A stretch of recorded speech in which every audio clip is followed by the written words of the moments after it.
57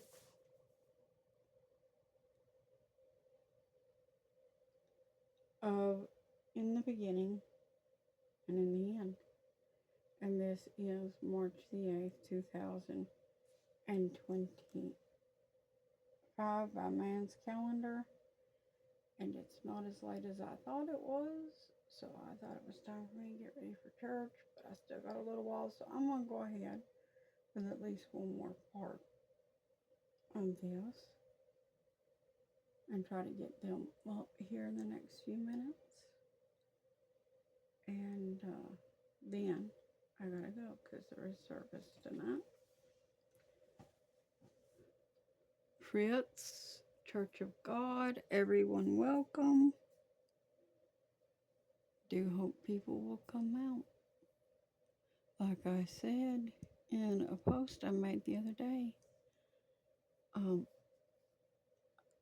it was this morning. I posted it on Facebook anyway, and yesterday, last night on YouTube. Your lack of salvation is showing when you do not come out to the house of God. Because if you were saved, if you had the Holy Ghost, you would desire to be in the house of the Lord and not just sitting at the house or not just running around doing whatever else you want to do.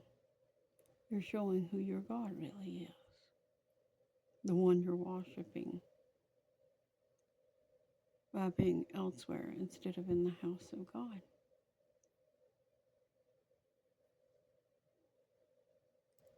So as I stated, your lack of salvation is showing. This is part 57 of In the Beginning and in the End.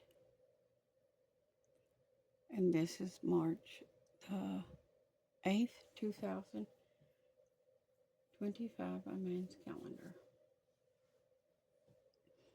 And we're going to dive right on back in here to chapter 37 of the book of Genesis.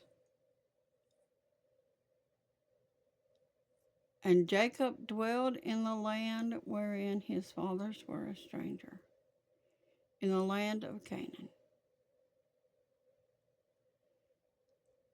These are the generations of Jacob. Joseph. Oh, Lord, help me. We're going to go into the cheats on this one. I'm sorry. I don't do generations too well because some of the weird names. So we're going to use the cheats on this one too. And Jacob dwelt in the land wherein his father was a stranger, in the land of Canaan. These are the generations of Jacob. Joseph, being 17 years old, was feeding the flock with his brethren, and the lad was with the sons of Bilhah, and with the sons of Zilpah, his father's wives. And Joseph brought unto his father their evil report. Now Israel loved Joseph more than all his children, because he was the son of his old age. And he made him a coat of many colors. And when his brethren saw that their father loved him more than all his brethren, they hated him, and could not speak peaceably unto him. And Joseph dreamed a dream, and he told it his brethren, and they hated him yet the more. And he said unto them, Hear, I pray you, this dream which I have dreamed. For behold, we were binding sheaves in the field, and lo, my sheaf arose, and also stood upright, and behold, your sheaves stood round about, and made obeisance to my sheaf. And his brethren said to him, Shalt thou indeed reign over us? Or shalt thou indeed have dominion over us? And they hated him yet the more for his dreams, and for his words. And he dreamed yet another dream, and told it his brethren, and said, Behold, I have dreamed a dream more. And behold, the sun, and the moon, and the 11 stars made obeisance to me. And he told it to his father, and to his brethren. And his father rebuked him, and said unto him, What is this dream that thou hast dreamed? Shall I and thy mother, and thy brethren indeed come to bow down ourselves to thee to the earth? And his brethren envied him. But his father observed the saying.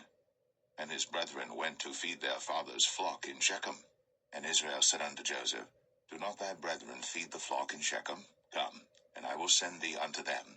And he said to him, Here am I.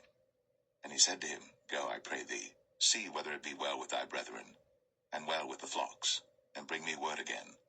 So he sent him out of the vale of Hebron, and he came to Shechem. And a certain man found him, and behold, he was wandering in the field. And the man asked him, saying, What seekest thou? And he said, I seek my brethren. Tell me, I pray thee, where they feed their flocks. And the man said, They are departed hence, for I heard them say, Let us go to Dothan. And Joseph went after his brethren, and found them in Dothan. And when they saw him afar off, even before he came near unto them, they conspired against him to slay him. And they said one to another, Behold, this dreamer cometh. Come now, therefore, and let us slay him, and cast him into some pit. And we will say, Some evil beast hath devoured him, and we shall see what will become of his dreams. And Reuben heard it, and he delivered him out of their hands, and said, Let us not kill him. And Reuben said unto them, Shed no blood, but cast him into this pit that is in the wilderness, and lay no hand upon him, that he might rid him out of their hands, to deliver him to his father again. And it came to pass, when Joseph was come unto his brethren, that they stripped Joseph out of his coat of many colors that was on him, and they took him, and cast him into a pit, and the pit was empty, there was no water in it. And they sat down to eat bread. Then they lifted up their eyes and looked, and behold, a company of Ishmaelites came from Gilead with their camels bearing spicery and balm and myrrh, going to carry it down to Egypt.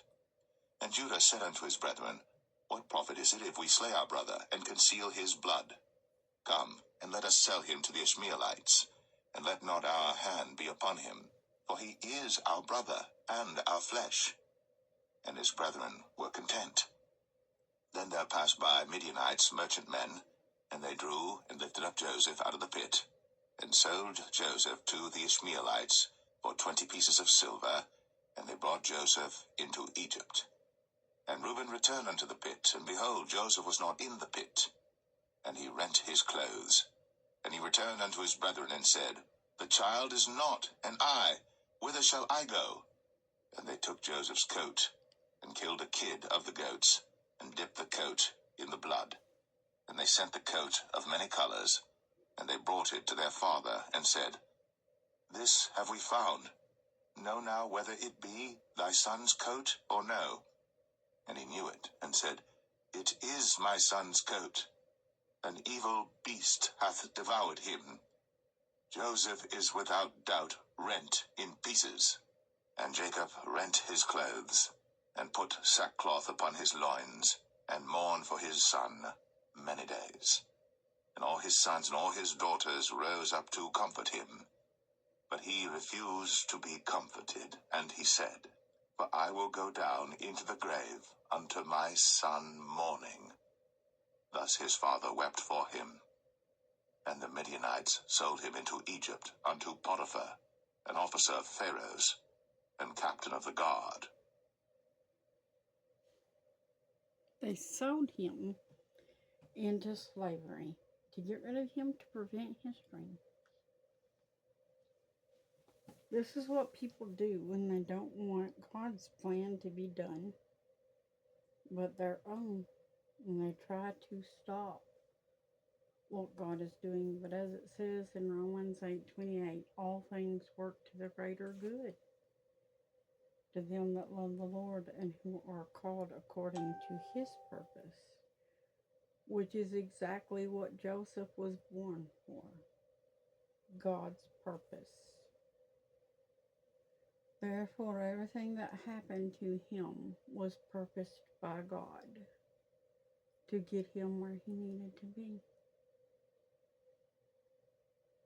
You want to sit around sulking and feeling sorry for yourself because of bad things that come, but you cannot even perceive the depth by which these things come upon you. You cannot even see that God himself purposed these things to teach you lessons and to bring you to the place which he hath prepared for you. Instead of just trusting in the Lord, you sat sulking, saying, what am I to do? Wringing your hands and almost giving up the ghost, because life is not always easy. You don't have everything known to man, and everything is not handed to you on a silver platter. Shame on you. Shame on you for not trusting God.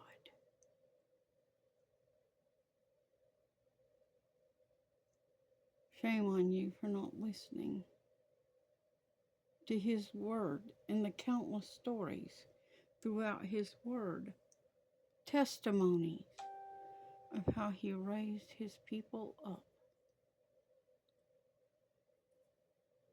Shame on you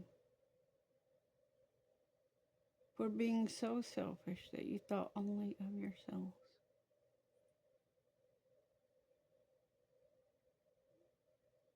What of God? What of Jesus?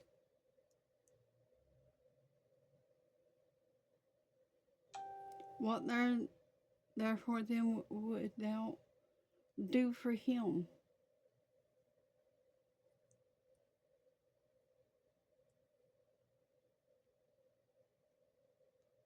But it's easier for you to just sit there, puffed up, murmuring and complaining about the things you do not have, rather than being grateful for the things which you do. You have a family that loves you. You have people around you that care for you.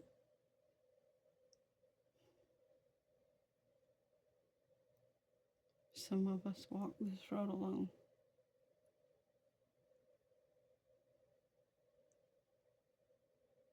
But we trust to God's plan, and we know great things will come if we just listen and obey Him. Your problem is you don't want to listen and obey Him. You just want Him to give you the blessings without your obedience to Him. Well, it's not going to work that way.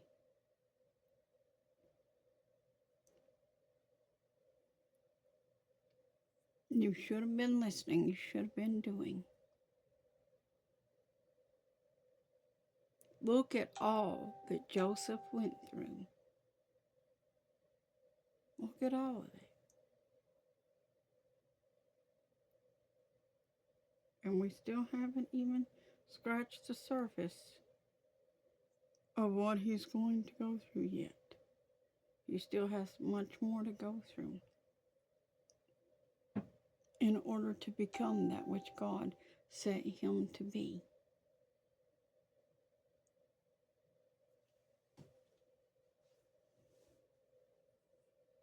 You hinder your own blessings, just like the Israelites in the day of provocation in the wilderness, because you don't obey God and you don't just go do what He tells you to do, which hinders His work. And then you sit around murmuring and complaining because the things which God promised you did not come. Well, you did not obey.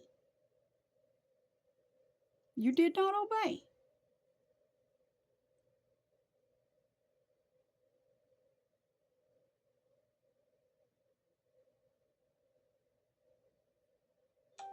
So go on.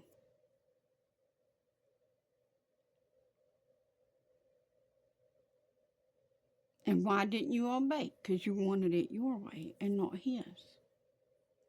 Because you wanted to tell God how to do His plan instead of just obeying the plan He gave you. The answer is no. No, it's not going to work that way.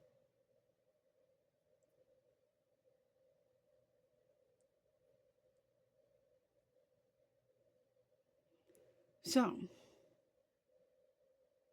I will see you in the next part. We will go into chapter 38 when I get a chance to get it up. I'm going to go post these and get ready for service. Hope to see you there.